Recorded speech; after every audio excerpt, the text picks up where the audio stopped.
know, this is the time of the show where Mr. Music himself, DJ Dave Jickster from 97 Rock, is doing a tremendous job out there with all the great promotions. But he's right here. And what do you got for us, Dave? And I know you want to talk about Fred's new venture. Yeah, I'd like to touch base on Fred's charity. It's called D3 Nation, and it provides scholarships for Division III athletes. You can get more information if you go to d3-nation.com, or you can follow them on Twitter at D3_Nation. My first question, before we get to the audience questions, Freddie, you guys are in the game the entire game. The game was never really out of reach. Is there anything positive that came out of yesterday's loss?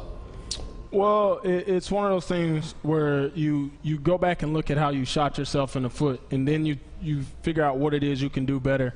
And then you think about all those things, and that's what you try and take away from the game. It's never any more victory, so to speak. Like I said, you want to win every game, and that's hard to do, but that's a goal, and we didn't get that done yesterday. Okay, let's go to the audience now for some questions. What's your name? My name's Scott. Scott, where are you from? North Tonawanda. What's your question for Fred? It's really for both of you guys. As leaders on the team, what do you do to keep the younger guys going and make them still want to, believe that this team's got what it takes? You just got to stay positive. You got to stay positive and make sure you tell them that it's only one game, that you can't lose faith, that we know how to win. We got to continue to go back to the basics and not forget about the things that got us to where we were. I mean, we won the first 2 games of the season. It's not like we can't win games. We just got to go back to the basics and remember the little things. Hi there, what's your name? I'm Jean from Canada. Hi, Jean. Welcome to the United States. Okay. What's your question for these guys? I would like to ask a question that's not really football related, but more of a human interest type of question. I've always wondered when I'm sitting there watching the game every Sunday what your families are doing, what your wives, your children, your parents, what they're doing, what they're thinking, and also how does what goes on with the team affect them in the community where they go to school or people they meet? Is it depressing for them, encouraging, or how is that? Well, that was a loaded question. That was, she must have thought of that while she was waiting on the bridge to come on. I mean, my kids are always at the game. My wife's always at the game. Corey, I'm sure it's the same for him. His wife and kids are always there. They're just like us. They're feet first in everything we do, supporting us in every way that they can. Anytime we have anything in the community, I mean, my wife is here and Corey's wife is here just as well. They're a big part of whatever goes on.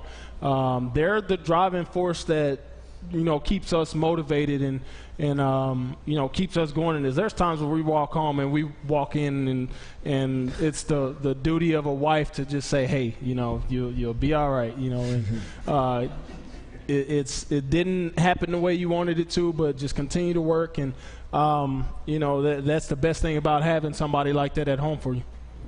What's your name? Aaron from Buffalo. Hey, Aaron. What's your question? This one's for Fred. I was wondering if you plan on hanging out with Fitz off the field next week when you go see him. I actually just talked to him today about it. Fitz, everybody knows Fitz and I were extremely close when he was here, and we're still close now. I talked to him this morning. He was telling me about getting the kids together and going out to eat when we got down there. So definitely want to do something with him. I told him I hope he plays the game of his life, but we kick his butt. So you always want to see your friend succeed at everything, but I hope we go down there and literally kick his butt. So. What's your name? Sam. Hi, nice jersey. Thanks. What's your question? I was curious if, since you guys were the Crews last year for Halloween, what are you guys going to be for this year? Ooh, that's a tough one. What are we going to be this year? Got to ask the wife that one.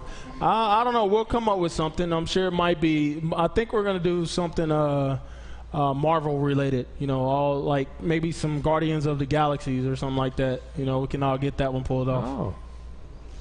Okay, and I know you were talking about that passing play a little bit earlier, Freddie. How excited were you when they called that play? Were you like, yes, or were you a little nervous about it? I think it's a combination of both. When you get an opportunity like that, you're definitely excited about it. You want to make it work.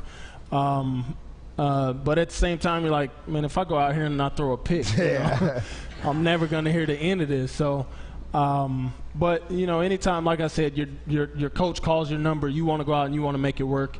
I told Sammy I was throwing it no matter what, and he was prepared for it. We just didn't get it to go the way we wanted it to. Had you thrown a pick, you'd have been tied for the lead in interceptions on the team. Throwing interceptions.